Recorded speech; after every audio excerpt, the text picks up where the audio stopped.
This is the solution video for section 1.6, problem number 9.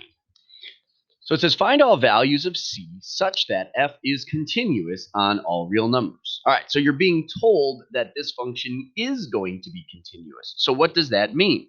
That means that f of all real numbers must exist, and the limit as x approaches all of those real numbers must also exist, and those things must be equal. All right, so let's examine each piece separately. C squared x, right? So c is some constant. So y equals c squared x, some constant times x. That would just be some sort of a line, right? With a positive slope because c is squared, right? So of course that's continuous everywhere. And so we're really concerned with whether or not it's going to be continuous at 1. What about 3cx minus 2? Well, y equals 3cx minus 2. Well, once again, that's a line. It could have a positive slope or a negative slope, but basically a line is going to be continuous everywhere, right? There's no holes or anything. And so what we're concerned about is where this thing is at 1 and where this thing is at 1 and whether or not those things will meet each other. All right, so first of all, we want to evaluate f of 1 to figure out whether or not f of 1 exists. Well, you're told the bottom piece is when x is greater than or equal to 1. So that means I'm going to plug 1 in for x. So I get 3c times 1 minus 2. Or we could say 3c minus 2. So f of 1 exists and is 3c minus 2. Then we want to consider the limit as x approaches 1. Now, look at the piecewise function. You have the top piece that is when x is less than 1, meaning on the left, and the bottom piece when x is on the right of 1.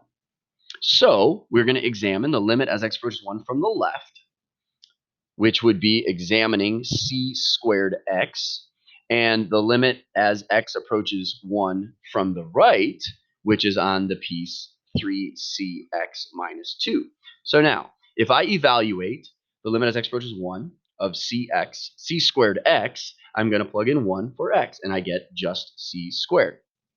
Then we're going to evaluate the limit from the right when x is 1. So that would be 3c times 1 minus 2, or 3c minus 2. Now, the overall limit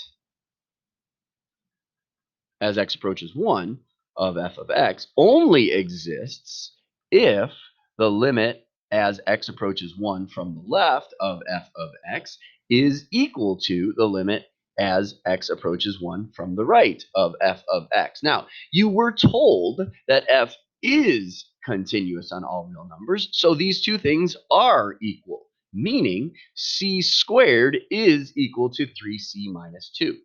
Well, how can that be? Well, only for certain values of c. So now we have a quadratic equation that we can solve to determine the values of c that make these two things equal. So it's a quadratic, so I'm going to get it all the pieces on one side. So c squared minus 3c plus 2 equals 0. And so I'm going to factor into c minus 2 and c minus 1 equals 0, which means that either c minus 2 equals 0 or c minus 1 equals 0, which means that c equals 2 or c equals 1. So those are the two values of c that make this function continuous for all real numbers.